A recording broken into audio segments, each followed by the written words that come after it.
আসসালামু আলাইকুম ওরহমতুল্লাহ বারাকাতুহ। আপনারা কি ভয়েস পাচ্ছেন?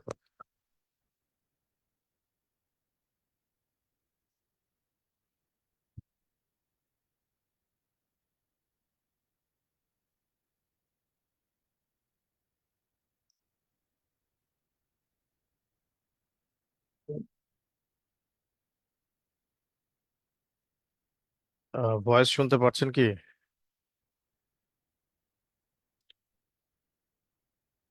আচ্ছা, ঠিক আছে।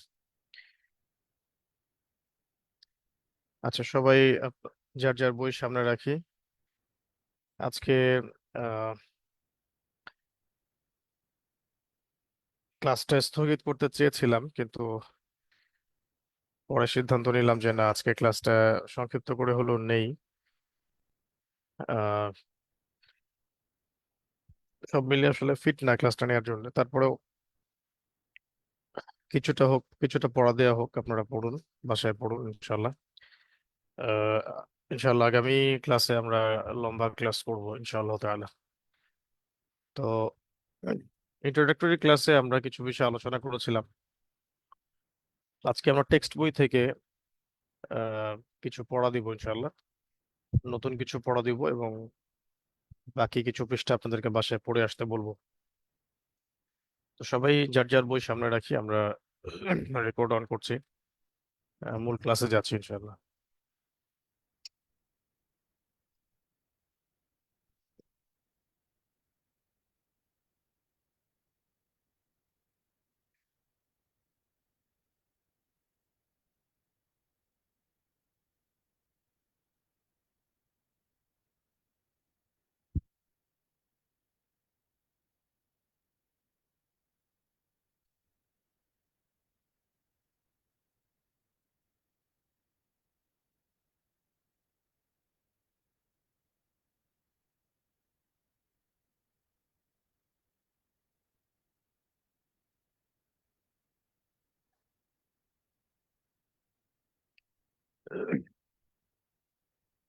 আসসালামু আলাইকুম রহমতুল্লাহ বাবরকাতুহ। আলহামদুলিল্লাহ, নাহমাদুহু ওয়া নুসাল্লি আলা রাসূলিহিল কারীম। আম্মা বা'দ, ফাআউযু বিল্লাহি মিনাশ শাইতানির রাজীম। বিসমিল্লাহির রাহমানির রাহিম। وقال الله تعالى: لقد كان لكم في رسول الله أسوة حسنة، إلى آخر الآية. وقال الله تعالى: ربنا وابعث فيهم رسولا منهم يتلو عليهم آياتك ويعلمهم الكتاب والحكمة ويزكيهم إنك أنت العزيز الحكيم. رب اشرح لي صدري ويسر لي أمري واحلل عقدة من لساني يفقه قولي. اللهم فقهنا في الدين وعلمنا التأويل. আলহামদুলিল্লাহ। আহ, যাবতীয় প্রশংসা এবং গুণগান আল্লাহ সুবহানাহু ওয়া তাআলার জন্য, যে আল্লাহ পাক আমাদেরকে মুসলিম পরিবারে জন্মগ্রহণ করার তৌফিক দিয়েছেন এবং নবী সাল্লাল্লাহু আলাইহি ওয়াসাল্লামের উম্মাহ হওয়ার সৌভাগ্য দিয়েছেন। অগণিত অসংখ্য দরুদ এবং সালাত বর্ষিত হোক মহান আল্লাহ প্রেরিত সর্বশেষ এবং চূড়ান্ত নবী, মানবতার মুক্তির দূত মুহাম্মদুর রাসূলুল্লাহ সাল্লাল্লাহু আলাইহি ওয়াসাল্লামের প্রতি। আল্লাহুম্মা সাল্লি আলাইহি, আল্লাহুম্মা বারিক আলাইহি। প্রিয় দিনী ভাই ও বোনেরা, আজকে আমরা শুরু করছি আমাদের সিরাতুন নবী সাল্লাল্লাহু আলাইহি ওয়াসাল্লাম সিজন 3 এর প্রথম একাডেমিক ক্লাস। গত ক্লাসে আমরা ইন্ট্রোডাক্টরি কিছু কথা আলোচনা করেছি, কিন্তু মূল ক্লাসে আমরা আজকে প্রবেশ করছি, আজকে থেকে আর কি। তো ভূমিকা লম্বা না করে আমরা একেবারে মূল পড়ায় চলে যাব এবং আজকের ক্লাসটা একটু সংক্ষিপ্ত করে নেওয়ার চেষ্টা করছি। এবং আজকে যে পড়াটা দেয়া হবে এটা আপনারা খুব ভালো করে বাসায় পড়বেন। পরের ক্লাসে ইনশাআল্লাহ আমি আপনাদের কাছ থেকে বাছাইকৃত কিছু ভাই বোনের কাছে পড়া শুনবো ইনশাআল্লাহ। তো গত ক্লাসে যে প্রাথমিক কথাগুলো আলোচনা করা হয়েছিল তার মধ্যে কিন্তু আইএমএ জাহেলিয়াতের কথাগুলো এসেছিল। কোন প্রেক্ষাপটে নবী সাল্লাল্লাহু আলাইহি সাল্লাম নবী হয়েছেন এই বিষয়গুলো উঠে এসেছিল, কিন্তু সংক্ষিপ্ত আকারে, সামারি আকারে। আজকে আমরা টেক্সট বই থেকে বিষয়টা বোঝার চেষ্টা করবো ইনশাআল্লাহ। সবাই আমাদের বইয়ের নবী রহমত বইয়ের 45 পৃষ্ঠা খুলুন ইনশাআল্লাহ।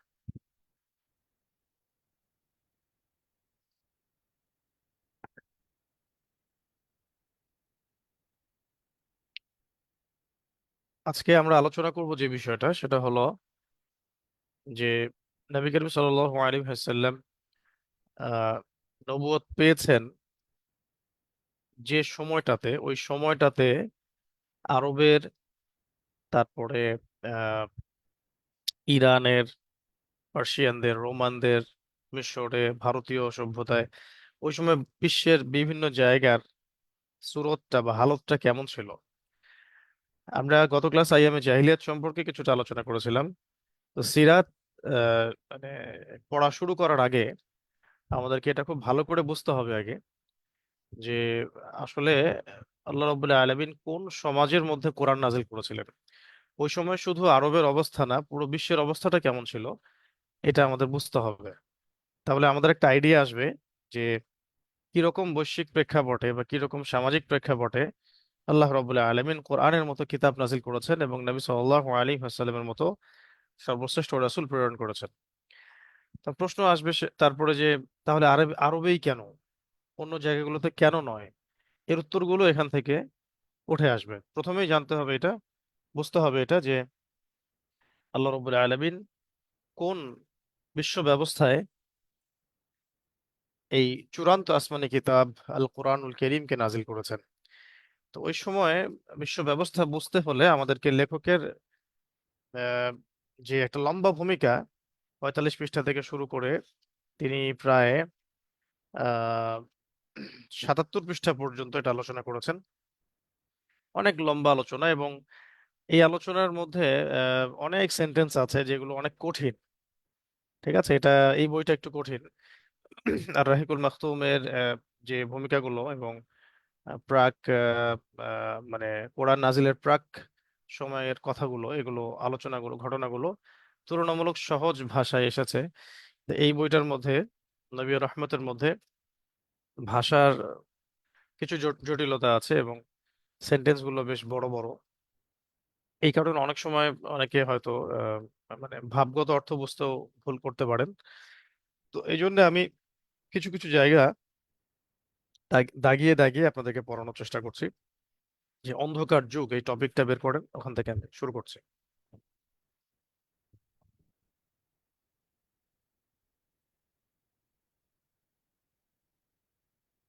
জি, বিসমিল্লাহির রহমানির রহিম। দেখুন, অন্ধকার যুগ এটাকে লেখক এভাবে ভাগ করেছেন যে খ্রিস্টীয় 6শ শতাব্দীতে বিভিন্ন ধর্ম এবং সেগুলোর অনুসারী যারা ছিলেন তাদেরকে এক নজরে আমরা একটু দেখবো আর কি। ওখানে আসলে কারা কারা ছিল বা কি ধরনের ধর্ম চর্চা করা হতো, শুধু ধর্মীয় দৃষ্টিভঙ্গি থেকেই না, সামাজিক ভাবে, রাজনৈতিক ভাবে, অর্থনৈতিক ভাবে এবং সাংস্কৃতিক ভাবে কয়েকটা দৃষ্টিভঙ্গি দিয়ে আমাদেরকে বিচার করতে হবে যে ওই সময়ের বিশ্বটা কেমন ছিল, ওই সময়ের ধর্মীয় অবস্থা কেমন ছিল, রাজনৈতিক অবস্থা কেমন ছিল, পরাশক্তিদের অবস্থা কেমন ছিল, অর্থনীতি কেমন ছিল, ওই সময়ের সংস্কৃতি, শিক্ষা, শিল্প এগুলো কেমন ছিল। কেমন ছিল ওই সময়ের ওই ওই পৃথিবীটা, ওই সময়ের মানে মানুষগুলো, ওই সময়ের সমাজটা, পুরো দুনিয়াটাই। এটা যদি না বুঝি তাহলে আমরা এটা বুঝতে পারবো না যে কেন ওই অন্ধকারাচ্ছন্ন পৃথিবীটাকে পরিবর্তন করার নিমিত্তে আল্লাহ রাব্বুল আলামিন কোরআন নাজিল করলেন, নবী সাল্লাল্লাহু আলাইহি ওয়াসাল্লামকে শেষ নবী করে প্রেরণ করলেন। তাহলে নিঃসন্দেহে ওই সময়টা সম্পর্কে আমাদের আগে জানতে হবে যে কোন সময়ে নবী আসার প্রয়োজনীয়তা দেখা দিল, কেন দেখা দিল, কোন কোন অপরাধের কারণে, কোন কোন ত্রুটির কারণে। হ্যাঁ, এবং কোন সময়ে আল্লাহ রাব্বুল আলামিন আল কোরআনের মতো কিতাব নাজিল করলেন। ওই সময়ের মানে অসারতাটা কি ছিল, ওই সভ্যতার অসারতা কি ছিল, কি ছিল ওদের মধ্যে ত্রুটি বিচ্যুতি, এই জিনিসগুলো জানা খুব জরুরি। এবং এটা এই দুটা কারণে জানা জরুরি। একটা হচ্ছে এমনি তো ওইটা জানা আমাদের জন্য জরুরি। এটা একটা আহ, ঐতিহাসিক ব্যাপার। এই দৃষ্টিকোণ থেকে আমরা তাহলে বুঝতে পারবো যে এই প্রবলেমস গুলো, কোন কোন প্রবলেমস গুলো আসলে সবচেয়ে মারাত্মক, যেগুলোকে সলভ করার জন্য কোরআন নাজিল করা হয়েছে এবং নবী সাল্লাল্লাহু আলাইহি ওয়াসাল্লামকে নবী হিসেবে পাঠানো হয়েছে। এটা যেমন বুঝতে পারবো, ঠিক তেমনি ওই সেম প্রবলেম গুলা বা ওই সভ্যতার এই সংকট গুলা এখনকার আমাদের সময় আছে কিনা, এবং থাকলে কতটুকু আছে, তাদের চেয়ে কম আছে না বেশি আছে, আদৌ কি ওই ওই সমস্যাগুলো পুরোপুরি আমরা এখন সলভ করতে পেরেছি, না ওই প্রবলেমস গুলো আবার ঘুরে ফিরে নতুন রূপে এসেছে। এটাও আমরা বুঝতে সক্ষম হবো। তাহলে আমরা কম্পারিজনটা আমাদের জন্য সহজ হবে জাহিলিয়াতের সাথে বর্তমান বিশ্বটা। তখন আমাদেরও ওই আল কোরআন এবং রাসূল সাল্লাল্লাহু আলাইহি ওয়াসাল্লামের সুন্নাহ, তার আদর্শ কেন্দ্রিক সমাজ পরিবর্তনের ব্যাপারটা ইজি হবে, কিছুটা ইজি হবে এই কারণে যে যে সমাজটা আইএমএ জাহিলিয়াত বলছি আমরা, পুরো বৈশ্বিক প্রেক্ষাপটটাকে, সেটা যদি আল্লাহ রাব্বুল আলামিন তার নবীর মাধ্যমে মাত্র 23 বছরে পরিবর্তন করতে পারেন, তাহলে যদি আমরা দেখি, মিলিয়ে যদি আমরা দেখি এবং এই রেজাল্টে উপনীত হই যে হ্যাঁ আসলে ওই প্রবলেমস গুলা এবং এখনকার প্রবলেমস গুলার মধ্যে খুব একটা পার্থক্য দেখা যাচ্ছে না, যদি এমন হয় সিদ্ধান্ত, তাহলে কিন্তু আমাদের সামনে হতাশার দরজা না বরং একটা আশার দরজা খুলে যাবে যে হ্যাঁ, যদি ওই যুগটা পরিবর্তন হতে পারে তাহলে এই যুগটা কেন নয়। কারণ সেই আল্লাহ, সেই রাসূলের সুন্নাহ এবং সেই কিতাব কিন্তু আমাদের সামনে এখনো ওই অবস্থাতেই সংরক্ষিত আছে। এই জিনিসটা বোঝার জন্য আমাদের এই আলোচনাটার দরকার, প্রাথমিক আলোচনাটার দরকার। খুব সহজ করে বলার চেষ্টা করছি, কিন্তু আমি জানি না আমি কতটুকু বোঝাতে পারছি। তো এই বইটা একটু কঠিন, এটা মাথায় রাখবেন, এটা বইটা কিছুটা কঠিন অন্যান্য বইগুলোর তুলনায়। তাই আপনাদেরকে বাসায় পরিশ্রম একটু বেশি করতে হবে এবং ক্রস চেক করতে হবে, এবং আমি বলবো যে অ্যাটলিস্ট তিন চারটা সিরাত আপনার সংগ্রহ হয়ে থাকা দরকার, যেগুলোকে ক্রস চেক করে আপনি পড়বেন। যেমন আর রাহিকুল মাকতুম একটা, আরেকটা হচ্ছে এই যে আপনার পড়ছেন নবীর আহমেদ, ঠিক আছে? এর সাথে সিরাতে মুস্তাফা একটা আছে, সিরাতে মুস্তাফা, ইদ্রিস কান্দলাভি রাহিমাহুল্লাহ, সিরাতে মুস্তাফা খুব চমৎকার বই। এরপরে আপনি চাইলে সিরাতে খাতামুল আম্বিয়া রাখতে পারেন, সাথে অন্য কিতাবও কোনো একটা রাখতে পারেন। এখন সিরাতের অনেক কিতাব চলে আসছে, অ্যাটলিস্ট তিন চারটা বই ক্রস চেক করতে হবে, তাহলে ইনশাল্লাহ আমরা খুব সহজে বুঝতে পারবো। তো আমি এই পুরো যে পড়াটা আর 46 পৃষ্ঠা থেকে নিয়ে আপনার প্রায় 76 কি 77 পৃষ্ঠা পর্যন্ত এই যে পড়াটা, এই পুরো মানে অংশটাকে সামারি করছি আর কি, যে ওই সময় অন্ধকারাচ্ছন্ন যুগ বলতে কি বোঝানো হয়েছে এবং ওই সময় মানে বৈশ্বিক প্রেক্ষাপটটা কেমন ছিল। যতটুকু পারছি আমি পড়িয়ে দিচ্ছি, বাকিগুলো আপনারা এখান থেকে আবার পড়তে পারবেন, সমস্যা নাই। ওই শতাব্দীটাকে আমরা বলছি খ্রিস্টীয় ষষ্ঠ শতাব্দী, খ্রিস্টীয় ষষ্ঠ শতাব্দী, ঠিক আছে? তো উম, উম, এখানে অনেক কথা আছে। তো কথাগুলোকে আমরা আসলে সবগুলো সেন্টেন্স বা রিডিং পড়িয়ে দেওয়া সম্ভব না, এবং পড়িয়ে দিলেও আপনারা অনেক সেন্টেন্স এখন এইভাবে ইনস্ট্যান্ট হতে বুঝতেও পারবেন না, কয়েকবার পড়তে হবে। তা আমি খুব সংক্ষিপ্ত করে সামারি করার চেষ্টা করছি এই পুরো অংশটুকুর। ওই সময় যে কয়েকটা আহ, ধর্ম পৃথিবীতে একটা প্রতিষ্ঠিত রূপে ছিল, তার মধ্যে এক নাম্বার হচ্ছে আপনার খ্রিস্ট ধর্ম, যেটাকে তারা ঈসাই ধর্ম বলে আর কি। আচ্ছা, আগে নামগুলো বলি। তারপর একটা ছিল আপনার ভারতবর্ষের যে সনাতন বলি আমরা, আসলে তো সনাতন শব্দের অর্থ প্রাচীন, কিন্তু এটা ওই সেন্সে, তাদের সেন্সে বলছি আর কি, আহ, বৈদিক ধর্ম আর কি। তারপরে একটা ছিল আপনার মাজুসি ধর্ম, যেটাকে আমরা ইরানের পার্সিয়ানদের ধর্ম বলি, এটাকে অগ্নি পূজারী তারা।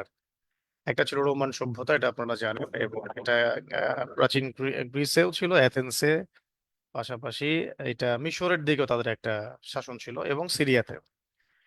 আর একটা ছিল আপনার আরবের মধ্যে, যেটাকে তারা দিনে ইব্রাহিম বলে দাবি করতো, কিন্তু আসলে ওটা ছিল বিকৃত একটা শিরকি ধর্ম। আহ, তো এই এই কয়েকটার সাথে এই জিউসদের কথা আমরা গত ক্লাসে আলোচনা করেছিলাম, এই জিউসদের একটা বিকৃত ধর্ম ছিল আর কি। তো এখানে লেখক একটা একটা করে ধরে ধরে আলোচনা করার চেষ্টা করেছেন, একটা একটা করে। যেমন আহ, প্রথমে তিনি আলোচনা শুরু করেছেন ইহুদিদেরকে দিয়েই। হ্যাঁ, কারণ ইহুদিদের সাথে আমাদের একটা খুব মানে ঘনিষ্ঠ একটা সম্পর্ক আছে, পুরো সিরাত থেকে নিয়ে একদম আখিরুজ্জামান পর্যন্ত। সিরাত থেকে নিয়ে কেন বললাম, যে সিরাতের ঘটনাগুলো যখন ঘটছে, তখন কিন্তু আমাদের আহ মাদানীর জীবনে সবচাইতে ভাইটাল এনিমি ছিল কিন্তু ওই ইহুদিরাই। তারা আমাদের নবী সাল্লাল্লাহু আলাইহি সাল্লামকে তো মেনে নেই বরং হত্যার ষড়যন্ত্র করে যাচ্ছিল মানে একটার পর একটা, একটার পর একটা। তো তাদের বনু কুরাইজা, বনু কাইনুকা, বনু নাজির এবং খায়বারের ইহুদিদেরকে আমরা যুদ্ধ করে পরাজিত করেছিলাম। তখন থেকে তারা পুরো বিশ্বে উদ্বাস্তুই ছিল, যতক্ষণ পর্যন্ত না অটোম্যানদেরকে ডিফিট করা হয় ফার্স্ট ওয়ার্ল্ড ওয়ারে, এবং তারপরে তাদেরকে এইখানে জেরুজালেমে প্রবেশ করানো হয়। আহ, তো তারা ওখানে তাদের প্রাচীন সেই দাউদ আলাইহিস সালামের স্টেট অফ ইসরায়েল প্রতিষ্ঠা করতে চাচ্ছে। সেই মিশনেই তারা এই সব কাজগুলো করছে আর কি। তারা যে কাজগুলো করছে এগুলোকে তারা তাদের ভাষায়, তাদের ভাষ্য মতে এটাকে পুণ্যের কাজ বলে মনে করে। হ্যাঁ, মুসলিম, নিরীহ মুসলিম, নিরস্ত্র নিরীহ মুসলিমদেরকে হত্যা, শিশুদেরকে হত্যা, নিরপরাধ মানুষকে, তারপরে সিভিলিয়ানদেরকে বোম্বিং করাটাকে তারা নেকির কাজ মনে করে। তাদের ভাষ্য মতে তাদের এটা নেকির কাজ, তাদের ভাষ্য মতে। আর তাদের ভাষ্য হচ্ছে তালমুদ এর প্রতিশ্রুত স্টেট অফ ইসরায়েল তারা প্রতিষ্ঠা করতে চায়, এবং তারা সেখানে তাদের মাসিহের জন্য অপেক্ষা করছে আর কি। পুরোটাই বিভ্রান্তি, পুরোটাই বিভ্রান্তি, এবং পুরোটাই এই পৃথিবীতে সবচাইতে জঘন্য মানবতা বিরোধী কাজ। ওইটা আমরা আস্তে আস্তে বিভিন্ন আলোচনায় বুঝতে পারবো। আজকে মূল জায়গাটা খালি বলছি যে তারা যে স্টেটটা কায়েম করতে চায়, সেটার আশায় তারা বসেছিল মূলত মদিনায়। তাদেরকে দুটো প্রতিশ্রুতি দেওয়া হয়েছিল, একজন হচ্ছে নবী ঈসা আলী সাল্লাম, অর্থাৎ সত্যিকারের মাসিহের, যদি তারা তার আনুগত্য করতো তাহলে তারা কিন্তু এই এই পরিণতি তাদের হতো না। তারা তাকে তার আনুগত্য করলোই না, বরং তাকে হত্যা করার চেষ্টা করেছিল। তারা দাবি করে যে তারা তাকে হত্যাই করেছে। যেমন এটা সূরা মাইদার মধ্যেই আছে। তারা বলে যে ইন্না কাতালনাল মাসিহা ঈসা ইবনে মারইয়াম রাসূলুল্লাহ, তারা বলে যে আমরা আল্লাহ রাসূল ঈসা ইবনে মারইয়ামকে হত্যা করেছে। ইন্না কাতালনা, এটা শব্দ আছে সূরা মারইয়ামের মধ্যে। কিন্তু আল্লাহ পাক বলেছেন যে তারা তাকে হত্যাও করেনি, ওয়ামা কাতালুহু ওয়ামা সালাবুহু, তারা তাকে হত্যাও করে নাই এবং ক্রুশবিদ্ধ করতে পারে নাই। বাল রাফাআহু আল্লাহু ইলাইহি, বরং আল্লাহ পাক তাকে তার কাছে উঠিয়ে নিয়েছেন। ওয়ালাকিন শুব্বিহা লাহু, কিন্তু তাদের কাছে এরকম মনে হয়েছিল। তো এই একটা চান্স ছিল তাদের, এটা তারা নিজের হাতে নষ্ট করেছে, অভিশপ্ত হয়েছে, শাস্তিও পেয়েছে। আহ মুকাদ্দাস থেকে বের হয়ে গেছে, বের করে দিয়েছেন আল্লাহ রাব্বুল আলামিন, এক্সপেল। তারপরে আরেকটা চান্স ছিল, সেটা হচ্ছে নবী সাল্লাল্লাহু আলাইহি ওয়াসাল্লামকে যদি তারা গ্রহণ করতে পারতো এবং তার আনুগত্য করতো, তাহলে হয়তো তাদের এই পরিণতি হতো না। কোন পরিণতি হতো না? যেটা সামনে হতে যাচ্ছে আর কি, যেটা এখনো বিশ্ববাসী দেখছে না, তাই মনে করছে যে তারা হয়তো এভাবেই পার পেয়ে যাবে। আসলে সবচেয়ে কঠিন পানিশমেন্টটা তাদের উপরে আসতে যাচ্ছে সামনেই। আল্লাহ ভালো জানেন কত সময়ের মধ্যে, কিন্তু এটা মানে পুরো সূর্য মানে পূর্ব দিকে ওঠা আর পশ্চিম দিকে ডোবার মতো, মানে অকাট্য সত্য যে মানবতার ইতিহাসে সবচেয়েতে মানে যেটা কঠিন যন্ত্রণাদায়ক পানিশমেন্টটা, এটা আল্লাহ পাক তাদেরকে দিবেন এই অচিরেই। এটা কদিয়া আল আমর, এটা হয়ে গেছে ফয়সালা। তাদের এই দুটো দুটো হচ্ছে মেজর অপরাধ। একটা হচ্ছে ঈসা ইবনে মারিয়াম তাকে অস্বীকার করা, ডিনাই করা, এবং আহ, নবী সাল্লাল্লাহু আলাইহি ওয়াসাল্লামকে ডিনাই করা, এই দুটা। আর নবী সাল্লাল্লাহু আলাইহি ওয়াসাল্লাম তো হিজরত করে তাদের দরজা পর্যন্ত পৌঁছেই গিয়েছিলেন, তাদেরকে দাওয়াতও দিয়েছেন, তাদের কেবলা অনুসরণ করে নামাজও পড়া হয়েছে প্রায় 17 মাসের মতো। হ্যাঁ, এমনকি তাদের যে আহ, নাজাতে মুসার জন্য তারা যে সওম রাখতো, সেই সওম আমরাও রাখি, আশুরা সওম রেখেছি। পরে একদিন আগে পিছিয়ে করা হয়েছে, সামনে একদিন পিছনে একদিন। তো এই আহ, মানে এখানে সুযোগটাকে তারা আরো মানে জঘন্যভাবে প্রত্যাখ্যান করেছে।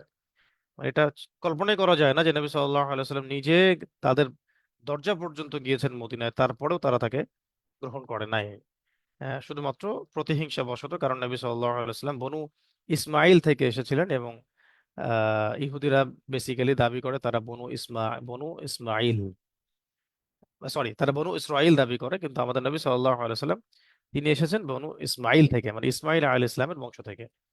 আর ইহুদিরা যেহেতু ইয়াকুব আলাইহিস ইসলামের বংশধর থেকে আসছে, তো তারা দাবি করে যে তারা বনু ইসরাইল। আদতে এখন পৃথিবীতে অরিজিনাল বনু ইসরাইল বলতে কিছু বাকি আছে বলে আমরা মনে করি না। ওই সময় ছিল কিছু। তো লেখক এখানে প্রথমে ইহুদিদের কথা দিয়ে শুরু করেছেন যে তারা মানে একটা এরকম জগা খিচুড়ি আকীদার মধ্যে তখন বসবাস করছিল, কিন্তু তাদের সামনে একটা চান্স ছিল, তো এই সুযোগটা তারা হাতছাড়া করে। এবং ধর্মের মধ্যে তারা পৌত্তলিকতা নিয়ে আসছিল। সবচেয়ে বড় কথা হচ্ছে, একটা জিনিস কমন দেখলাম আমরা, এই যে আপনারা যদি এই 50টা পৃষ্ঠা পড়েন, রিডিং পড়েন, দেখবেন ওই সময় বিশ্বের প্রত্যেকটা সভ্যতা, প্রত্যেকটা ধর্মে একটা একটা পাপ ছিল খুবই কমন। হোক সেটা ভারতবর্ষে মাজুসিদের মধ্যে, পার্সিয়ান, রোমান, হ্যাঁ, ক্যাথলিক, প্রোটেস্টান্ট, অর্থোডক্স, তারপরে মিশরের রোমান সভ্যতা, সিরিয়ার, তারপরে এদিকে আপনার আরবের মধ্যে, প্রত্যেকটা জায়গায় খ্রিস্টান ধর্মে এবং ইহুদি ধর্মে প্রত্যেকটা জায়গাতেই এই মূর্তি পূজা, মানে মূর্তি পূজার যে শিরক, এটা একদম কমন ছিল। ইভেন আপনারা ওই সময় যদি ওই সময় বৌদ্ধ ধর্ম সম্পর্কেও স্টাডি করেন, ইভেন ওই সময় সারা ওয়ার্ল্ড ওয়াইড মানে এমন ভাবে পূজা হয়েছে ওই গৌতম বুদ্ধের, যেটা কল্পনার বাইরে। মানে পুরো বিশ্ব জুড়ে একটা পাপ ছিল খুবই কমন ওই সময়, সেটা হলো মূর্তি পূজা। প্রত্যেকটা ধর্ম নিজ নিজ আহ মানে বলয়ে সেটা করেছে। কেউ কারো চেয়ে কম, কারো চেয়ে বেশি। কারো দেবতা হয়তো 360টা, কারো দেবতা হচ্ছে 30 কোটি। যেমন ওই সময় 360টা দেবতা ছিল। এই আপনারা জানেন কাবা ঘরের মধ্যেই প্রায় 360টা মূর্তি রেখেছিল এই আরবের পৌত্তলিকরা। আবার এদিকে ভারতবর্ষের পৌত্তলিক যারা, তারা আবার তখন প্রায় 300 কোটি দেবদেবীর উপাসনা করতো। তো ইহুদি ধর্মের মধ্যেও তখন তারা ওজায়ের আলী ইসলামের উপাসনা শুরু করেছিল। ওজায়ের আলী ইসলাম কিন্তু আল্লাহর নবী।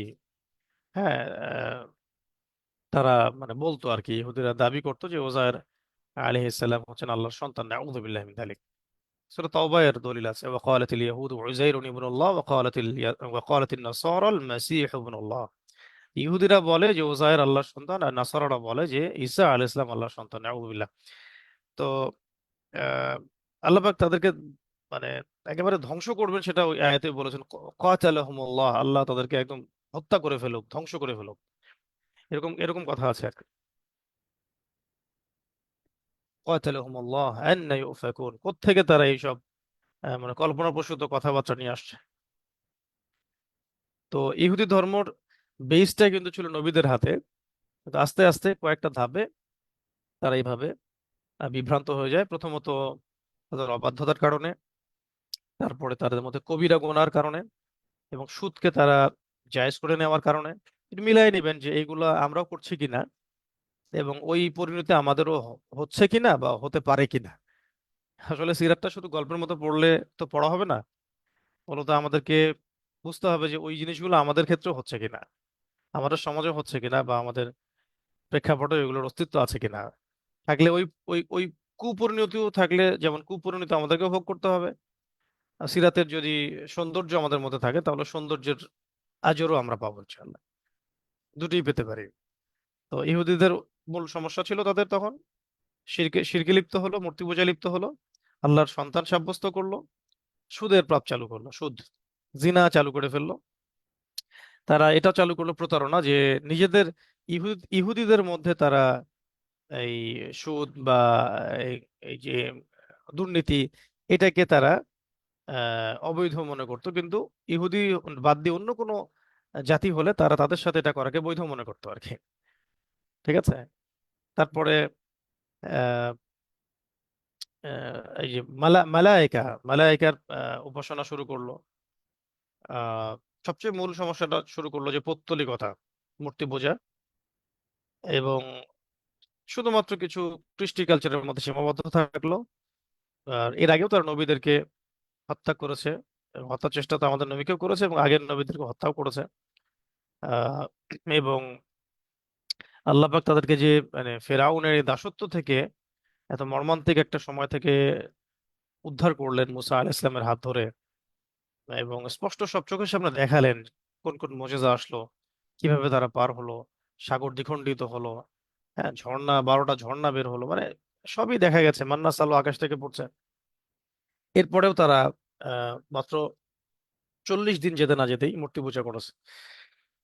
তো আপনারা পড়লেই দেখবেন যে লেখক এখানে সুন্দর করে ব্যাখ্যা করেছেন যে তারা এই মূর্তি পূজার মধ্য দিয়ে তাদের তাদের ধর্মটাকে বিকৃত করেছে, এমনকি ধর্মগ্রন্থটাকেও বিকৃত করেছিল। এখানে জিউইশ একটা এনসাইক্লোপিডিয়া আছে, ওইটার নিবন্ধনকারও একটা স্টেটমেন্ট দিয়েছেন যে মূর্তি পূজার বিরুদ্ধে নবীদের ক্রোধ কুপিত হওয়া থেকে এই কথা প্রকাশ পায় যে দেবতার পূজা অর্চনা ইসরায়েলি জনসাধারণের অন্তরাজ্যে আসন গেড়ে বসেছিল এবং ব্যাবিলনের নির্বাসন থেকে ফেরার সময় পূর্ণরূপে নির্মূল হয় নাই। তো এখানে একটা কথা এক্সট্রা আছে যে কল্পনা পূজা, এবং কল্পনা পূজা বলতে এখানে বোঝানো হচ্ছে এই পৌত্তলিকতা এবং জাদুর মাধ্যমে তারা বহু শিরকি রসম রেওয়াজ ধ্যান ধারণা এগুলোর প্রবর্তন করেছিল, এবং একটা মূর্তি পূজার প্রতি ইহুদিদের একটা বিশেষ আকর্ষণ কাজ করতো। তো এটা স্টেটমেন্ট আর কি। এমনকি ব্যাবিলনের তালমুদ গ্রন্থের মধ্যেও এই বিষয়গুলোর অস্তিত্ব পাওয়া যায়। ঠিক আছে। এক কথা আল্লাহ রাব্বুল আলামিনের যে তাওহীদ, এটা এই তাওহীদের নূর, এটা যেন ওদের শিরকের আহ, অন্ধকারে ঢাকা পড়ে গেছিল আর কি। তো এখানে একটা কথা এক্সট্রা আসছে, জাদু। তার মানে তারা জাদুবিদ্যারও চর্চা করতো। এমনকি আমাদের নবী সাল্লাল্লাহু আলাইহি সাল্লামকেও কিন্তু তারা জাদু করেছিল। সামনে এগুলো আপনারা পাবেন। আর ইভেন এখনকার দিন পর্যন্ত কিন্তু এটার চর্চা তারা করে থাকে। ঠিক আছে। তো ইহুদিদের কথাগুলো এভাবে একটার পর একটা আনা হয়েছে, অনেক রেফারেন্স দেওয়া হয়েছে পেজ নাম্বার 46-এ 47-এ। রিডিং পড়লেই বুঝতে পারবেন যে এইভাবে তারা শিরকে লিপ্ত হচ্ছিল। আরেকটা জাতি ছিল আমাদের খ্রিস্টান। তো তাদের অবস্থার কি বলবো, তারা তো পৌত্তলিকতায় লিপ্ত হয়েছিলই, পাশাপাশি তারা মদ পানটা খুব বেশি করতো এই খ্রিস্টানরা ওই সময়। এবং ট্রিনিটিতে বিশ্বাস করতো, তারা আল্লাহ পাকের সন্তান সাব্যস্ত করেছে। এটা হচ্ছে তাদের সবচেয়ে গর্হিত অপরাধ। তাদের অপরাধগুলোর মধ্যে সবচেয়ে গর্হিত ছিল এটা যে আল্লাহ রাব্বুল আলামিনের সন্তান সাব্যস্ত করা। হ্যাঁ।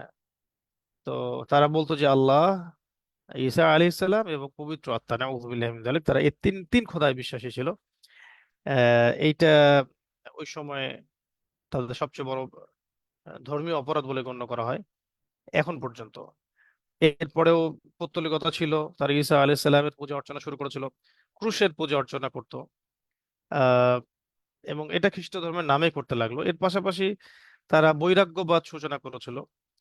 মানুষকে কি বলবো যে সামাজিক প্রাণী থেকে বের করে তারা সাধু সন্ন্যাসী টাইপের মানুষ বানানোর চেষ্টা করছিল অনেকে। আহ, তারপরে খ্রিস্টের জন্মদিবস পালন করা থেকে শুরু করে আহ, কি বলবো, প্রত্যেকটা গির্জায়, যেখানে যেখানে তাদের উপাসনালয় ছিল, প্রত্যেকটা গির্জাতেই তার মূর্তি স্থাপন এবং সেই মূর্তির পূজা অর্চনা, পাশাপাশি ধর্মগ্রন্থগুলোকে বিকৃত করা এবং মন গড়া মতবাদগুলোকে জুড়ে দেওয়া, এবং আল্লাহ রাব্বুল আলামিনের যে সত্যিকারের বিধানগুলো ছিল সেগুলোকে অপসারণ করা। এগুলো ছিল তাদের মানে খুবই খুবই মারাত্মক অপরাধ। ওই সময় সরকারি ভাবেও তাদেরকে এরকম করে আপনারা পড়লে পাবেন এগুলো, আমি পড়ে দাগিয়ে রাখছি আপনাদের জন্য আর কি। তো সরকারি ভাবে ওই সময় রোমকদের মধ্যে, খ্রিস্টানদের মধ্যে মানে দিনে 4 বার এরকম শিরকি কাজ করাটা একটা বাধ্যতামূলক ট্রেডিশন ছিল। যেমন ধরেন চাঁদের পূজা এক সময়, আগুনের পূজা এক সময়, পানির পূজা এক সময়, অতিরিক্ত পূজা আরেক সময়। এটাও ছিল খ্রিস্টানদের মধ্যে এবং মাজুসিদের মধ্যে। তো মাজুসি কারা, এটা একটা প্রশ্ন যে মাজুসি আসলে কারা। মাজুসি হচ্ছে এমন এক শ্রেণীর মানুষ যারা আসলে আগুনের পূজা করে। তো এই আগুনের পূজাটা যদিও পার্সিয়ান সভ্যতার মূল শেকড়, কিন্তু এটাও রোমকদের মধ্যেও এটার মানে বিস্তার লাভ করেছিল। এবং আগুনের সাথে তারা সূর্যকে পূজা করা শুরু করেছিল। এইভাবে তারা মানে বিভিন্ন রকম এলাহ সাব্যস্ত করা শুরু করেছিল। আর পার্সিয়ানদের কথা যদি আমরা বলি তাহলে বলবো যে সূর্যের উপাসনা, আগুনের পূজা, এই দুটো কথা তো বললামই।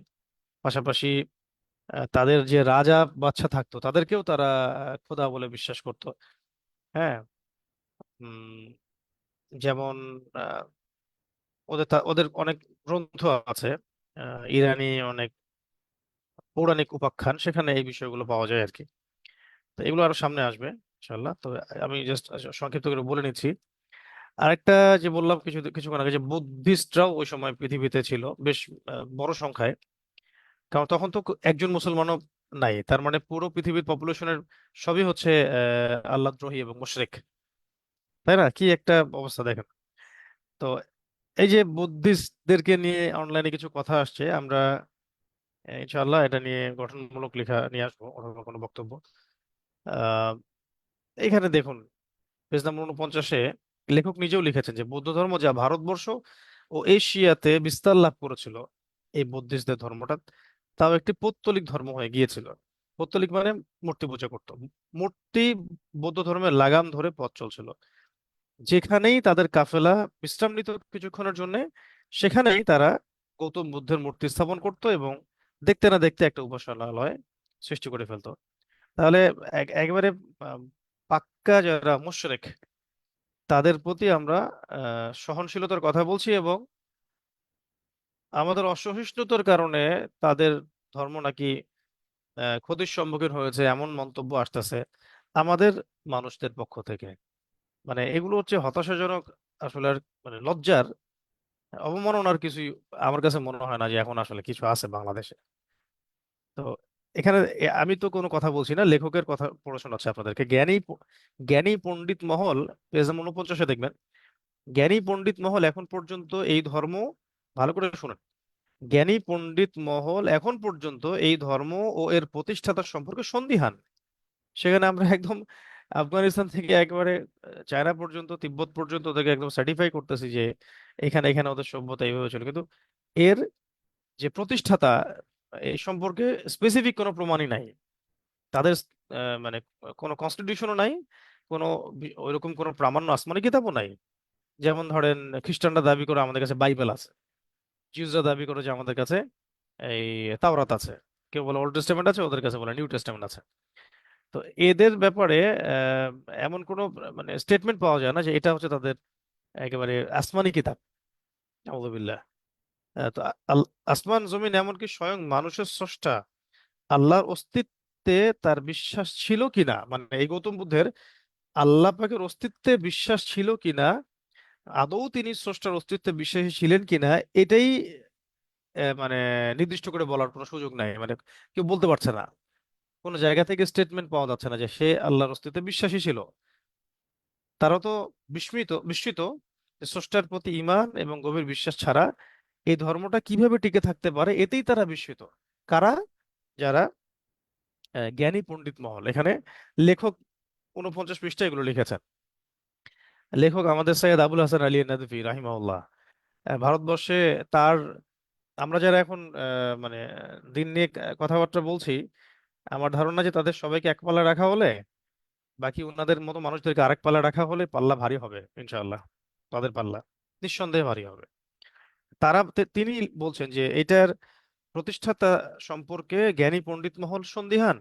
এমনকি আহ, সে সেই ব্যক্তি, অর্থাৎ গৌতম বুদ্ধের কথা বলা হচ্ছে, তিনি এক আল্লাহতে বিশ্বাসী ছিলেন কিনা এটাও স্পেসিফিকলি প্রমাণ করা যাচ্ছে না।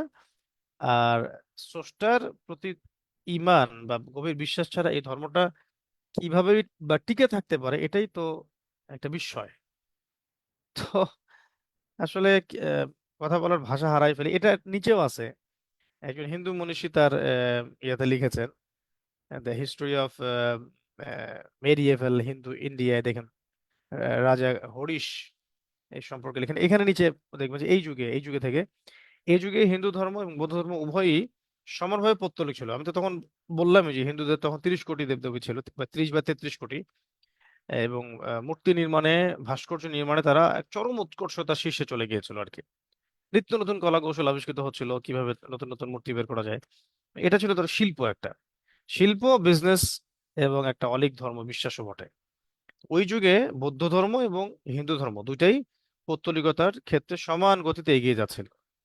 তাহলে পৌত্তলিকদের প্রতি মানে আমরা কি আসলে আমাদের অসহিষ্ণুতার কারণে পৌত্তলিকতা বন্ধ হয়ে গেছে, এটা বলতে যাচ্ছেন? মানে কি বলতে যাচ্ছেন বুঝতে পারলাম না, আমরা বুঝি না কথাটা। মানে আমাদের অসহিষ্ণুতার কারণে কি তাহলে পৌত্তলিকতা বা মূর্তি পূজাটা বন্ধ হয়ে গেছে?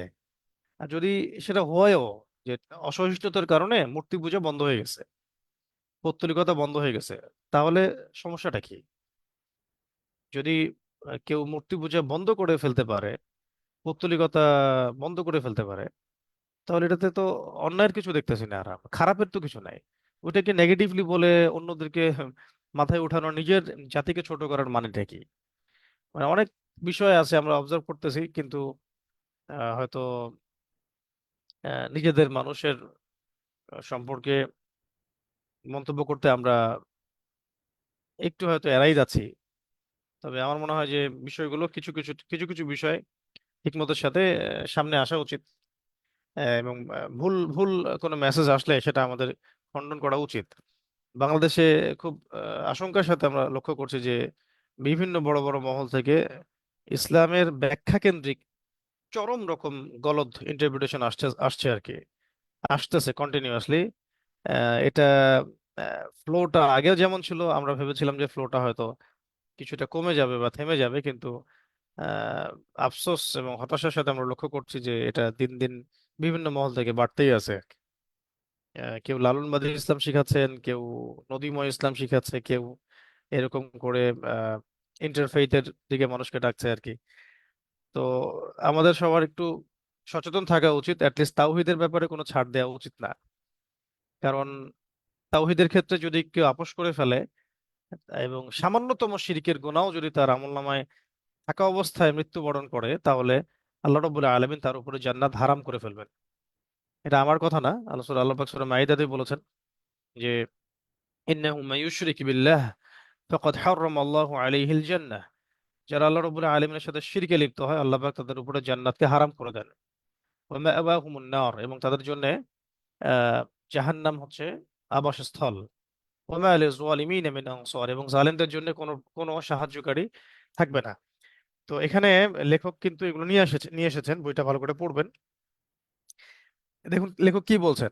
তিনি বলছেন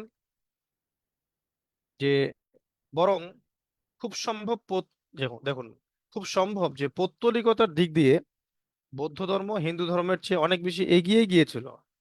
প্রকৃতপক্ষে এই ধর্মের যাত্রাই শুরু হয়েছিল আল্লাহর অস্তিত্ব আল্লাহর অস্তিত্বকে অস্বীকৃতির মধ্য দিয়ে। আল্লাহর অস্তিত্বকে অস্বীকৃতির মধ্য দিয়ে এই ধর্মের যাত্রা শুরু হলো। পরে আরো দেখা যায় যে আরো অন্যান্য খোদা তারা আবিষ্কার করলো, যেমন এই যে বুদ্ধি সেটভাস, এর বৃদ্ধি ঘটতে থাকে। এই যে এখানে এখানে কিন্তু এখানে দেয়া আছে, বিশেষত বৌদ্ধ ধর্মের মহাযান শাখায় পৌত্তলিকতা চূড়ান্তভাবে আসন গেড়ে বসে। ভারতবর্ষে তা এতটা উন্নতি করতে সক্ষম হয় যে প্রাচ্য ভাষাগুলোতেও বুদ্ধের নাম পৌত্তলিকতার এই অর্থেই পরিণত হয়, মানে এক অর্থেই পরিণত হয়। তো এই যে এতে কোনোই সন্দেহ নেই যে মূর্তি পূজা গোটা পৃথিবী জুড়েই বিস্তৃত ছিল। আটলান্টিক মহাসাগর থেকে ভারত মহাসাগর পর্যন্ত সমগ্র পৃথিবী পৌত্তলিকতার মধ্যে নিমজ্জিত ছিল। খ্রিস্ট ধর্ম, সেমিটিক ধর্মসমূহ, বৌদ্ধ ধর্মসমূহ, এই প্রত্যেকটা ধর্মই এই মূর্তি পূজার প্রতিযোগিতায় লিপ্ত হয়েছিল একে অপরের সাথে। তো এই কথাগুলো 49-50 পৃষ্ঠার দিকে আপনারা পাবেন। আমি বোঝাতে চাচ্ছি যে ইহুদি ধর্ম হোক, খ্রিস্টান ধর্ম হোক, বৌদ্ধ ধর্ম হোক, আরো ওই যে ইয়াদের কথা আসবে একটু পরে, হিন্দুদের কথা আসবে এবং পার্সিয়ান রোমানদের কথা আসবে, যে তাদের অবস্থা কি ছিল। মানে এক কথায় সবার মধ্যে যে কমন অপরাধটা ছিল সেটা হচ্ছে এই মূর্তি পূজা, মানে শিরক। অন্যগুলো ছিল পাপ, যেমন সুদ, এটা ছিল ইহুদিদের মধ্যে, এটা কিন্তু ছিল পাপ। তারপরে জিনা আর মাদক, এটা ছিল খ্রিস্টানদের মধ্যে বেশি, এটা ছিল একটা অপরাধ, পাপ। তারপরে দেখুন এই মাজুসি যারা, এদের মধ্যে জুলুম ছিল, জুলুম যেমন স্তরবিন্যাস। ওরা যারা একটু ক্ষমতাধর, তারা রাষ্ট্রীয় সম্পত্তিটাকে নিজের মনে করতো আর কি। ওই যে এখনকার আপনাদের মার্ক্সীয় পুঁজিবাদ আর কি, ওটার আপডেটেড ভার্সন। তারপরে আহ, এই যে ইহুদিদের কথা তো বললামই। আর আরবের মধ্যে তো শিরকের পাশাপাশি আরো অনেক পাপ ছিল, যেমন নারীর অবমাননা ছিল, মাদক ছিল, সুদ ছিল, গোত্রীয় হানাহানি ছিল। কিন্তু কমন ভাবে প্রত্যেকটা জাতির মধ্যে একটাই পাপ ছিল ওই সারা বিশ্ব জুড়ে, সেটা হচ্ছে মূর্তি পূজা। শিরকের সবচাইতে জঘন্য স্তর পৌত্তলিকতা। মানে এক কথায় আল্লাহ রাব্বুল আলামিনের তাওহীদকে উঠিয়ে দিয়ে পুরো বিশ্ববাসী বিভিন্ন ধর্মের স্রোতে, ইহুদি, খ্রিস্টান, বৌদ্ধ, ভারতবর্ষে তারা মূল যে পাপটা লিপ্ত হচ্ছিল সেটা হলো আল্লাহ ছাড়া অন্য দেবদেবীর উপাসনা করা, পূজা অর্চনা করা, পৌত্তলিকতা, মূর্তি পূজা করা, প্রকৃতি পূজা করা, চন্দ্র সূর্যের পূজা করা, শিরক করা। এক কথায় কি? শিরক করা, আল্লাহ পাকের তাওহীদের সাথে শিরকে মিশ্রিত করা। এটাই ছিল পুরো বিশ্বের মূল সমস্যা ওই সময়ে, এবং এটাকে দূর করার জন্যই আল্লাহ রাব্বুল আলামিন মুহাম্মদুর রাসূলুল্লাহ সাল্লাল্লাহু আলাইহি ওয়াসাল্লামকে শেষ নবী করে পৃথিবীতে পাঠিয়েছেন। বাকি বিষয়গুলো এর সাথে রিলেটেড। যখন মানুষ শিরকের পাপটা ছেড়ে দিয়ে এক আল্লাহ অভিমুখ হবে, এবং তার কাছে আত্মসমর্পণ করবে, এক সময় সেই মানুষ নামাজও পড়বে ইনশাল্লাহ। আল্লাহর কাছে আত্মসমর্পণ করেছি, আমি আমার বাপদাদার ধর্ম ছেড়ে দিয়েছি, পৌত্তলিকতা ছেড়ে দিয়েছি, খ্রিস্টান ধর্ম, ইহুদি ধর্ম, এগুলো সব ছেড়ে দিয়েছি। তা আমি কেন নামাজটা কেন পড়বো না? হ্যাঁ, তো আমি সুদ কেন খাবো? আমি তো আল্লাহ পাকের দাসত্ব করছি, এক আল্লাহর দাসত্ব করছি। হ্যাঁ, আমি কেন জিনা করব, কেন মদ খাবো? তখন মানুষ কিন্তু অটোমেটিক্যালি চেঞ্জ হতে থাকে এবং হয়েছেও। প্রথমে নবী সাল্লাল্লাহু আলাইহি ওয়াসাল্লাম দাওয়াতের কাজ যখন শুরু করেছেন তখন কিন্তু এভাবেই শুরু করেছেন, ওই লা ইলাহা ইল্লাল্লাহ এই কালিমার দাওয়াত দিয়ে তিনি দাওয়াতের কাজ শুরু করেছেন। তাহলে আমাদেরকেও শিখতে হবে যে আহ, কিভাবে তাওহীদ, প্রথমত তাওহীদ শিখতে হবে এবং তাওহীদের দাওয়াত দেওয়ার পদ্ধতি শিখতে হবে। এবং কোনো কোনো ক্ষেত্রে তুলনামূলক ধর্মতত্ত্বের প্রয়োজন হতে পারে। এবং সমাজে চলমান শিরকগুলোকে আইডেন্টিফাই করতে হবে, রাষ্ট্রে চলমান শিরকগুলোকে আইডেন্টিফাই করতে হবে। রাষ্ট্রের বিভিন্ন সেক্টরে, অর্থনীতিতে, রাজনীতিতে, সমাজনীতিতে, সংস্কৃতিতে, শিক্ষায় কোথায় কোথায় শিরক আছে, এটাকে কোরআন এবং হাদিসের কষ্টি পাথরে যাচাই করে এটা আইডেন্টিফাই করতে হবে। তারপরে সেগুলোর সলিউশনে আবার মেডিসিনও প্রয়োগ করতে হবে। এটা হচ্ছে সমাজ সংস্কারের মূল কাজ তাহলে সিরাত থেকে। তা কারণ নবী সাল্লাল্লাহু আলাইহি ওয়াসাল্লামকে এরকম একটা বিশ্বে আল্লাহ পাক সর্বশেষ নবী করে পাঠিয়েছেন। আরো সামনে যান, আরো দেখবেন যে এই যে দেখুন 51 পৃষ্ঠার উপরের দিকে আছে যে হিন্দুদের কথা বলা হচ্ছে যে পপুলার হিন্দুইজম, এখানে একটা the religion of the message, এই গ্রন্থে বলেছেন যে মানে তারা ওই সময় মানে খোদা তৈরির এতটা মানে পারদর্শী হয় এবং এটা এত পরিমাণে বৃদ্ধি হয়েছিল যে আম, মানে কালক্রমে এই দেবতাদের সংখ্যা তারা 33 কোটিতে উপনীত করেছে। 33 কোটি দেবদেবী। তাহলে আমরা চিন্তা করতে পারি যে কি পরিমাণ পৌত্তলিকতার শেকড়ে তারা নিমজ্জিত ছিল। ঠিক একই জিনিসটা আমরা যদি দেখি যে আরবের মধ্যেও প্রবেশ করে ফেলছে। আর আরবের মধ্যেও তখন বলা হতো যে আরবের প্রতিটা ঘরে একটা একটা করে মূর্তি ছিল, আরবের প্রত্যেকটা ঘরে একটা একটা করে মূর্তি ছিল। এছাড়াও এছাড়াও আহ দেবদেবীর পূজা অর্চনার সাথে সাথে তারা ফেরেশতা, জিন, তারকার পূজা করতো, এটা মনে রাখবেন। কেউ কেউ ফেরেশতাদের উপাসনা করতো, ফেরেশতাদেরকে তারা আল্লাহর কন্যা বলতো, নাউযুবিল্লাহ। আর জিন জাতির উপাসনা করতো। জিন জাতির উপাসনা এখনো বহু মানুষ করে আর কি, যারা এই সেহরা আইন হাসাদের এই জঘন্য কাজগুলো করে থাকে, তান্ত্রিক কবিরাজ টাইপের তারা এগুলো করে থাকে। এবং তারকা রাজির উপাসনা করতো। আর এছাড়া পূর্ববর্তী পুণ্যবান লোকদের কবর বা যেটাকে আমরা মাজার বলি, এগুলোর পূজা তারা করতো, ওখানে সেজদা করতো। তা কোনো অংশটাকে তারা বাদ দেয় নাই, এক কথা। এক নজরে আমরা যদি বলি যে পৃথিবীর বড় বড় সভ্যতা, ধর্মীয় সভ্যতাগুলোর প্রায় সবই, প্রায় সবাই এরকম শিরকের পাপে নিমজ্জিত ছিল।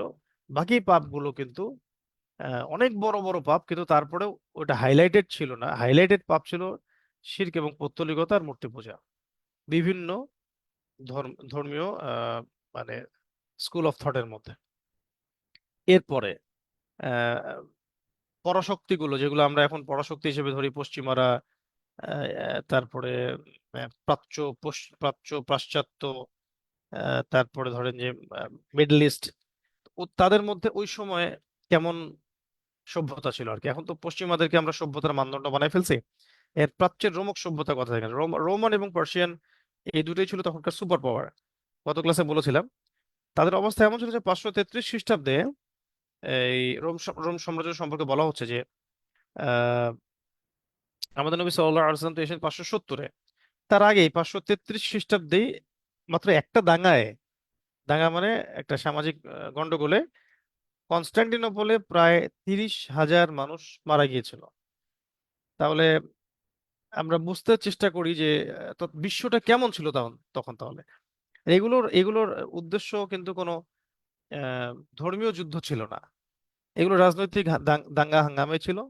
এর মূল আকর্ষণই ছিল যে কিভাবে তারা দুনিয়ার ভোগ বিলাস, সম্পদ এগুলো অর্জন করবে, বিলাসী জীবনযাপন করবে, কে কার থেকে মানে ক্ষমতার দিক থেকে উঁচু হবে। এই বর্বরতাই কিন্তু এই পর্যায়ে পৌঁছেছিল যে আহ, নিজেদের জাতির মধ্যেই মারামারি করছে এবং একটা ঘটনা 30,000 মানুষ নিহত হচ্ছে। ঠিক আছে। শুধুমাত্র আহ, বাইজেন্টাইনদের সম্পর্কে কিছু পজিটিভ কথা পাওয়া যায়। শুধুমাত্র বাইজেন্টাইনদের সম্পর্কে কিছু কিছু পজিটিভ কথা পাওয়া যায়, যে তাদের মধ্যে ধর্মীয় অনুভূতি ছিল।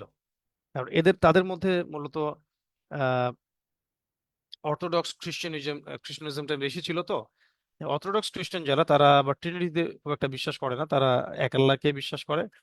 কিন্তু অনেক সমস্যা আর কি, মাঝখানে অনেক সমস্যা। তারা প্রোটেস্ট্যান্ট ভার্সন অফ ইসলামে বিশ্বাস করে, কিন্তু ট্রিনিটিতে তারা বিশ্বাস করে না।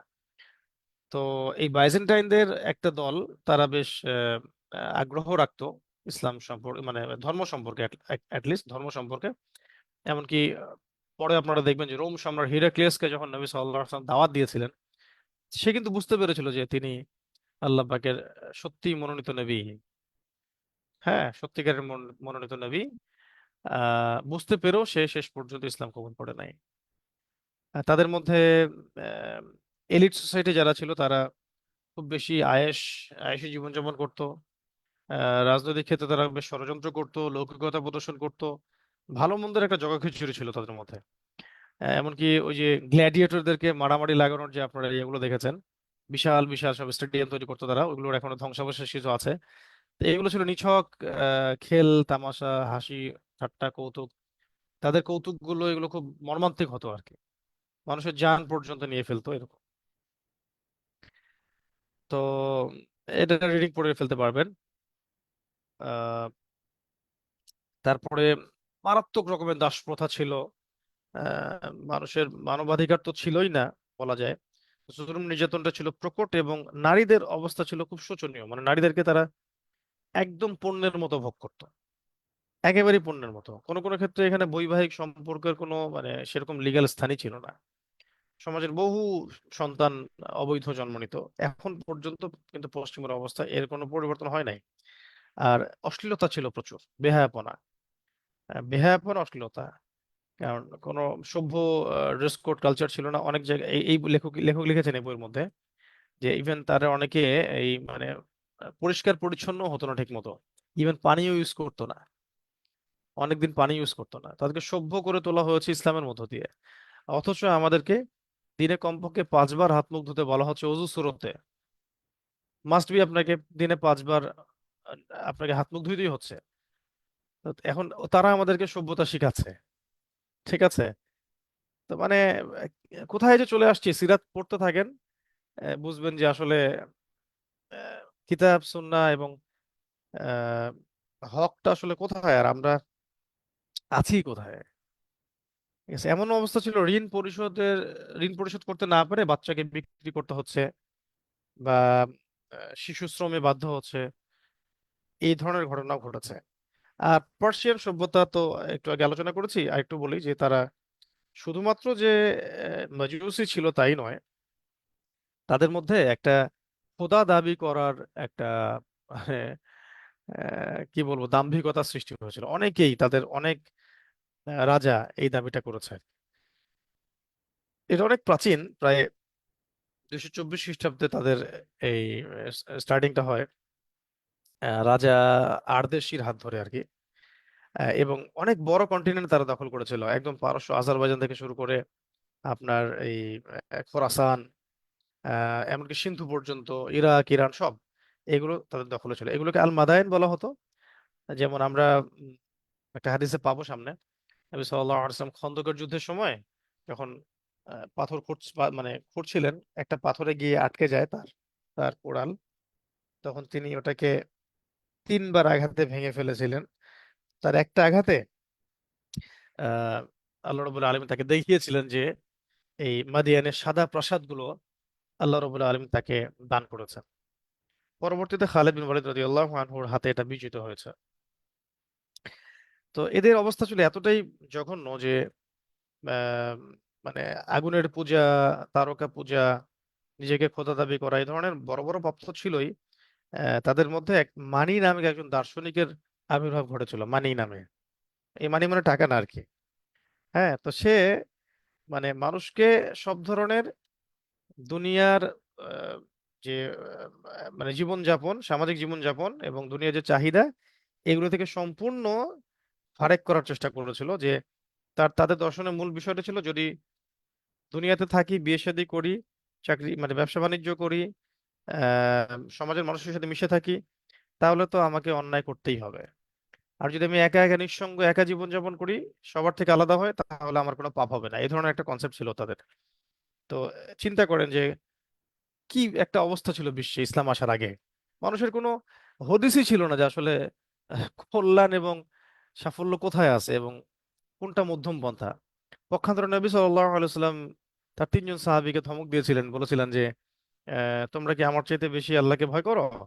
আমি আমি আহ, আহ, আমি আমি রাতের বেলা নামাজও পড়ি এবং ঘুমাইও, মানে উসল্লি অর্কুদ আসুম আফতির, আমি সওমও রাখি, আবার কি করি, রোজা ভেঙেও ফেলি, খাওয়া দাওয়া করি। ওয়া আনা আতাজাওয়াজু নিসা, আর আমি মেয়েদেরকে বিয়ে করেছি। ফামান রাগিবা আন সুন্নতি ফালাইসা মিন্নি, কেউ যদি আমার সুন্নাত থেকে মুখ ফিরিয়ে নেয় সে আমার অন্তর্ভুক্ত নয়। তাহলে ইসলাম আমাদেরকে কি জীবন ব্যবস্থা দিল, তার আগে কি কি দর্শন চালু ছিল? পুরো বৈরাগ্যতা, কোনো বিয়ে শাদী করবে না, একদম দাম্পত্য সম্পর্কহীন একাকী জীবনযাপন করবে। এটা স্বভাব স্বভাব ধর্মের বিপরীত ধর্ম। এটা করতে গিয়ে তারা করতে পারেও নাই, বরং তখন জেনাটা বেড়ে গেছে আর কি। ঠিক দেখবেন একটু পরে এই যে এই মতবাদের ঠিক দুই দুই এক মানে শতাব্দী, এক শতাব্দী পরেই আর কি আরেকটা মতবাদ তারা নিয়ে আসলো। সেটা সম্ভবত কি জানি নাম দিয়েছে এখানে, প্রাচীন ইরানি দস্তাবেজে এটাকে নাম আছে নামায়ে তানাসসুর, এই নাম দিছে আর কি, নামায়ে তানাসসুর। এরা আবার উল্টা, পুরো চরমপন্থী উল্টা মতবাদ ছিল, একচ্ছত্ব শাসন এবং ক্ষমতার বিষয় ছিল। এই সময় যে যার বাড়ি ঘর স্ত্রী সন্তান সম্পদ সব দখল করতে পারতো এবং একেবারে র্যান্ডমলি যে যার মতো ভোগ করতে পারতো। পড়ে দেখেন, আমি এটা পড়ে দিচ্ছি না, আপনারা এখানে তিনি বোনরাও আছেন ওখানে, 55 পৃষ্ঠাটা পড়লে বুঝতে পারবেন যে কিভাবে কি রকম মানে পৈশাচিকতার জায়গায় তারা চলে গিয়েছিল আর কি। একটা ছিল একেবারে তীব্র বৈরাগ্যবাদ, আর একটা আসলে একেবারে তীব্র ভোগবাদ, মানে মানুষের উপর জুলুম করে হলে আমারটা, আমার স্বার্থ আমাকে পূরণ করতে হবে। এইরকম অবস্থা চলতে থাকলো পৃথিবীতে, সুবহানাল্লাহ। আসলে এটা আমি নিজেও পড়ছিলাম, আমি নিজেও অবাক হচ্ছিলাম যে আমরা তো শুধু আরবের অবস্থাগুলো নিয়ে কথা বলি, যে ওই সময় আরবের অবস্থা কেমন ছিল, আরবে কোন প্রেক্ষাপটে নবী সাল্লাল্লাহু আলাইহি ওয়াসাল্লাম এসেছেন। আসলে তিনি তো এসেছেন পুরো বিশ্ব মানবতার জন্য। তার মানে পুরো বিশ্ব জুড়েই এই সমস্যাগুলো ছিল বিভিন্ন স্রোতে। এমনই একটা জঘন্য বৈশ্বিক প্রেক্ষাপট ছিল, পুরো অন্ধকারে নিমজ্জিত, যে সর্বশেষ এবং সর্বশ্রেষ্ঠ নবীকে পাঠানোর জন্য ওটাই সবচেয়ে মোক্ষম সময় বলে আল্লাহ পাক মনে করেছেন, তাই পাঠিয়েছেন। এখন ওই সমস্যাগুলো যদি আবার ফিরে আসে আমাদের সমাজে, তাহলে বুঝতে হবে যে আমাদেরও হয় মানে আল্লাহ পাকের গজব এর শিকার হওয়ার সময় চলে আসছে, অথবা আল্লাহ পাকের পক্ষ থেকে আবারও কোনো আল্লাহ পাকের মনোনীত কোনো বান্দার আগমনের সময়ও চলে আসছে। যেমন আমরা জানি যে আগামীতে আল্লাহ পাকের মনোনীত আরো দুজন বান্দা পৃথিবীতে আসবেন। একজন আমাদের উম্মার মধ্যেই তিনি ইমাম হবেন, আরেকজন একজন নবী যিনি এখন পর্যন্ত আল্লাহ পাকের কাছে আছেন। আপনারা জানেন আল মাহদি এবং ঈসা ইবনে মারিয়ামের নাম। যদি বিশ্ব আস্তে আস্তে সেই সেই প্রাচীনতায় ফিরে যায়, নিঃসন্দেহে তখনই হবে মোক্ষম সময় আল মাহদি আসার। এবং এখন যদি ওয়ার্ল্ডের প্রেক্ষাপটটা আমরা একটু চোখ বন্ধ করে গৌর করে ভাবার বোঝার চেষ্টা করি, তাহলে আমরা কিন্তু একটা মানে প্রতিচ্ছবি দেখতে পাচ্ছি যে আবারও সেই সমস্যাগুলো কিন্তু একদম চরমভাবে মাথাচাড়া দিয়ে উঠছে। শুধুমাত্র আল্লাহ পাকের মুমিন কিছু বান্দা ব্যতীত বেশিরভাগ মানুষই কিন্তু এই সব পাপে লিপ্ত আছে। তো এই ছিল অবস্থা। এরপরে ওই পার্সিয়ানদের অবস্থা চলতে থাকলো। দেখুন এই যে আমি বলেছিলাম না, তারা নিজেদেরকে খোদা বলে দাবি করতো। এই যে দেখুন এই 56 পৃষ্ঠায় গিয়ে দেখবেন যে শেষ পারস্য সম্রাট দ্বিতীয় পারভেজ নিজের নামের সাথে কি লকবগুলো ইউজ করতো। সে বলতো ঈশ্বর মণ্ডলীর মধ্যে অবিনশ্বর, তার মানে কি ঈশ্বর মণ্ডলীর মধ্যে অবিনশ্বর, এর তার টাইটেল। মানব ও মানব মণ্ডলীর মধ্যে অদ্বিতীয় ঈশ্বর, নাউযুবিল্লাহ। তার নামের বিকাশ সূর্যের সঙ্গে উদিতকারী রাত্রির চক্ষুর সূর্যালোক। এগুলা কি? তো এগুলো হচ্ছে ওই ফেরাউনের আনা রব্বুকুমুল আলা এর অনুসারী তারা। হ্যাঁ, তো আমাদের পলিটিক্যাল ফিলোসফি গুলো যেগুলো চলছে, এগুলোর মধ্যেও কিন্তু এর ছোঁয়া আবার আমরা নিয়ে আসছি আর কি। যেমন সমস্ত ক্ষমতার উৎস জনগণ, এটা তো একটা এই ধরনের শিরকি কথাই। বাক্যটা আসলে শিরকি কথা, যদি আমরা বিভিন্ন রকম তালগোল পাকি অর্থ নেওয়ার চেষ্টা করি, তাই না? কিন্তু কথার মধ্যে শিরক আছে আর কি।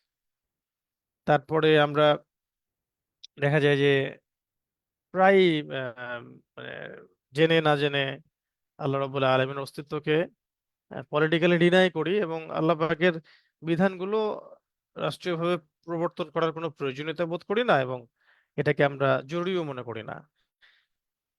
তাহলে আমরাও কিন্তু ওই পথেই হাঁটছি আর কি।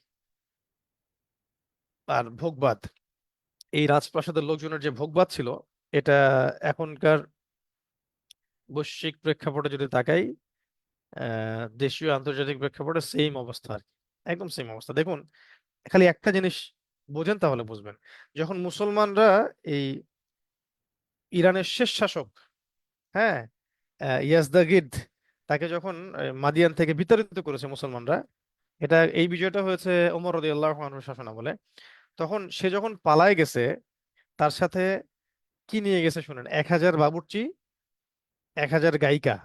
দেখেন, গায়িকা লাগবে আবার, গায়িকা নর্তকী নায়িকা এগুলো লাগবে, 1000 বাবুর্চি, 1000 গায়িকা, 1000 চাপাতি ব্যবস্থাপক, মানে এটা রাঁধুনি আর কি, রান্না বান্নার, শেফ শেফ, 1000 কি বলে ওটাকে, শকর, মানে ওদের যে বাজ পাখি বা ঘোড়া আস্তাবলের দেখাশোনার কাজ করে আর কি।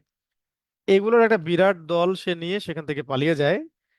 এবং তবে সে নিজেকে মনে করতো যে আমি খুব তুচ্ছ আর মামুলি একটা দল নিয়ে আসছি, এগুলো আমাদের বা তাদের ওই আহ, বিলাসের জন্য, ক্রিয়া কৌতুকের জন্য নিতান্তই কম মনে হতো।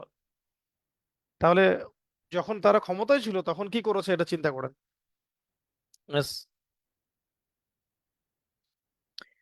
তো এইভাবে চলতে থাকলো আর কি, জুলুম, অত্যাচার, নির্যাতন। আর ভারতবর্ষে দেখেন, ভারতবর্ষের কথা আলাদা করে আনা হয়েছে। ওই সময় ভারতবর্ষের পৌত্তলিকতার বাইরে কিছু কিছু ভালো জিনিস ছিল, যেমন ধরেন যে গণিত শাস্ত্রে তারা বেশ পারদর্শী ছিল, জ্যোতির্বিজ্ঞানে পারদর্শী ছিল, চিকিৎসা শাস্ত্রে এবং দর্শন শাস্ত্রে পৃথিবী জুড়ে খ্যাতি ছিল তাদের ওই সময়। কিন্তু এদিকে ধর্মীয় অঙ্গনে সামাজিকভাবে নির্লজ্জতা এবং অশ্লীলতা, পাশাপাশি জুলুম, নিপীড়ন, শিরকের একেবারে অথল তলা ছিল। স্পেশালি নারীর কোনো ইজ্জত সম্মান ছিল না। আমরা আইয়ামে জাহিলিয়াতে নারীর ইজ্জত সম্মানের ওই জীবন্ত কবর নিয়ে অনেক কথা বলি, এবং এখনকার সেকুলার মিডিয়াগুলো এগুলোকে বর্বর বলে প্রচার করে যে ইসলামে এইটা নাই সেটা নাই। এটার কথা বলার পরে তারা আবার পর্দার বিধান নিয়ে কটূক্তি করার চেষ্টা করে। অথচ তারা ভুলে যায় যে এই কয়দিন আগেই, এই তো ব্রিটিশ ব্রিটিশ শাসন আমলেই আহ, কি বঙ্কিমচন্দ্র চট্টোপাধ্যায় এবং রাজা রামমোহন রায়, তাদের সময়কার কথা বলছি, তাদের সময়ে সতীদাহ প্রথার বিষয়গুলো রহিত করা হচ্ছে না, বিধবা বিবাহ বিবাহ আইন পাশ করা হচ্ছে। এখানে দেখা যেত যে একটা নারীর যদি সন্তান মানে স্বামী মারা যেত, সন্তান না স্বামী মারা যেত, তাহলে তার বিয়ে বন্ধ, তাকে কেউ বিয়ে করতে পারবে না আর। এটা ইসলাম তার 1400 বছর আগেই তার বিয়ে অবশ্যই জায়েজ করে দিয়ে, ইদ্যত পালন করলে সে বিয়ে করতে পারবে। অধিকার আমাদেরকে শেখাচ্ছে, তারা তারা আমাদের অধিকার শেখাচ্ছে এই দর্শনের মানুষরা।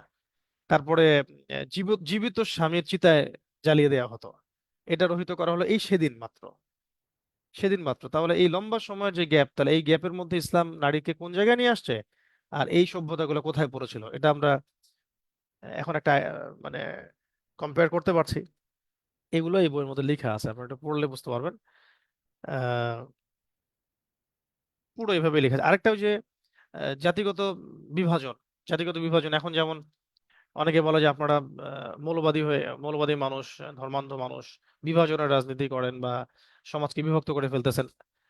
তো সমাজকে বিভক্ত করার নমুনা দেখাচ্ছে আপনাদেরকে, যে ওই ভারতবর্ষের ওই সময় এখনো হয়তো বা ধর্মগ্রন্থগুলোতে আছে, যদিও এটা উঠে গেছে, মানুষ এখন এগুলো মানে না তাদের মধ্যে, যে তারা মানুষকে 4টা ভাগে ভাগ করে ফেলতো: ব্রাহ্মণ, ক্ষত্রিয়, বৈশ্য এবং শূদ্র। এবং ব্রাহ্মণের কথাটা মানে এলিট, তারা, তাদের 7 খুন মাফ, তারা মানে ট্যাক্স ধার্য করতে পারবে না, তাদের দিকে হাত বাড়ালে হাত কেটে ফেলতে হবে, তাদের দিকে পা বাড়ালে পা কেটে ফেলবে। কেউ যদি তাদেরকে মানে জ্ঞান শেখাতে চায়, তাদের চেয়ে বেশি পণ্ডিত মনে করে, তাহলে তাকে গরম তেল পান করানো হবে। এরকম কিন্তু লেখা আছে, সামনে দেখবেন, এগুলা এগুলা শাস্ত্রে লেখা আছে, তাদের শাস্ত্রে। তো এমনকি অন্যদের ধর্মগ্রন্থ পাঠের কোনো অধিকার নাই। ক্ষত্রিয়রা যুদ্ধ করবে, শূদ্রদের কথা বলা হচ্ছে, এরা হচ্ছে, তাদেরকে বলা হতো যে তারা স্রষ্টার পা থেকে তৈরি, তাই অন্যদের সেবা করাই হবে তাদের কাজ। তো এগুলো অধঃপতনের অতল তলে ছিল।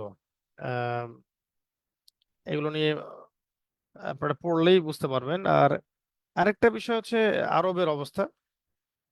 আরবের, আমি গতদিন বলেছি, জন্য রিপিট করছি না, ওখানে লুণ্ঠন, কাফেলা লুণ্ঠন করা, তরোয়ালের মুখে সামান্য ইস্যু নিয়ে মুখোমুখি হয়ে যাওয়া, হ্যাঁ, নারীকে কোনো সম্মান প্রদর্শন না করে বৈবাহিক সম্পর্ক সেভাবে গুরুত্ব না দিয়ে যত্রতত্র ব্যবহার করা, এবং নিজের আপন কন্যা সন্তানকে হত্যা করা থেকে শুরু করে এরকম অনেক ঘটনা ঘটেছে। এমনকি আমি বলেছিলাম যে একটা যুদ্ধ হয়েছে শুধু উটের পানি খাওয়াকে কেন্দ্র করে, 40 বছর ধরে যুদ্ধটা চলেছে। এরকম আরবের অবস্থা। ইউরোপের অবস্থা এটা পড়বেন। যাদেরকে যাদেরকে এখন আমরা বলি যে একদম সভ্যতা সূতিকাগার বলি আমরা, সভ্যতা সূতিকাগার, তাদের অবস্থা এমন ছিল যে তারা পানি ইউজ করতে হয় কিভাবে সেটাই এটিই বুঝতো না। যে যে পরিষ্কার পরিচ্ছন্নতা যে রাখতে হয়, পরিষ্কার পরিচ্ছন্নতাও কোনো কোনো ক্ষেত্রে ছিল না। কঠোর ছিল এবং চরমপন্থী ছিল সবসময়। হ্যাঁ, তাদের মধ্যে ডিসিশন নেওয়ার সম্ভব হয় নাই যে মেয়ে নারীরা প্রাণী নাকি কোনো পশু, না মানুষ। এটার কোনো সিদ্ধান্তে তারা আসতে পারে নাই। এই যে এখানে স্টেটমেন্ট দেয়া আছে রবার্ট ব্রিফোর্ডের, দেখবেন যে পঞ্চম শতাব্দী থেকে নিয়ে খ্রিস্টীয় দশম শতাব্দী পর্যন্ত ইউরোপ, এই যে পুরা একটা 500 বছর ইউরোপ গভীর অন্ধকারে ডুবেছিল। আর এই অন্ধকারের গভীর থেকে গভীরতর ভয়ঙ্কর থেকে ভয়ঙ্কর হতে চলেছিল। সেই যুগের বর্বরতা প্রাচীনকালের বর্বরতার তুলনায় কয়েক গুণ বৃদ্ধি পেয়েছিল। কেননা তাদের উদাহরণ ছিল সেই মরা লাশের মতো যা ফুলে ফেঁপে ফেটে গিয়েছিল। সেই সংস্কৃতির নাম নিশানা লোপ পাচ্ছিল, আর তার উপর ধ্বংসের মোহর মারা হয়েছিল। সেই সমস্ত দেশ যেখানে এই সংস্কৃতি প্রস্ফুটিত ও বিকশিত হয়েছিল এবং অতীতে চরম উৎকর্ষ লাভ করেছিল, যেমন ইতালি, ফ্রান্স, ফ্রান্স ইত্যাদি ইত্যাদি। তো এগুলো ছিল অরাজকতা এবং ধ্বংসের রাজ রাজত্ব ছিল এখানে। তো আপনারা পড়বেন গাঢ় অন্ধকার, গভীর হতাশা, এই বিষয়গুলোর আলোকেই আস্তে আস্তে পৃথিবী সামনের দিকে এগিয়েছে। আহ, এইরকম একটা অবস্থায় আল্লাহ রবুল্লাহ আলমিন মুহাম্মদ সাল্লাল্লাহু আলাইহি ওয়াসাল্লামকে প্রেরণ করেছেন জাজিরাতুল আরবের মধ্যে। তখন প্রশ্নটা আসতেছে যে জাজিরাতুল আরবের মধ্যে কেন? হ্যাঁ, জাজিরাতুল আরবের মধ্যেই কেন? তার আগে আমরা ফিনিশিং এ আসলাম যে পুরো বিশ্বব্যাপী যে অরাজকতা, এই অরাজক অরাজক পরিস্থিতিতেই আল্লাহ রবুল্লাহ আলমিন নবী সাল্লাল্লাহু আলাইহি ওয়াসাল্লামকে পাঠিয়েছেন।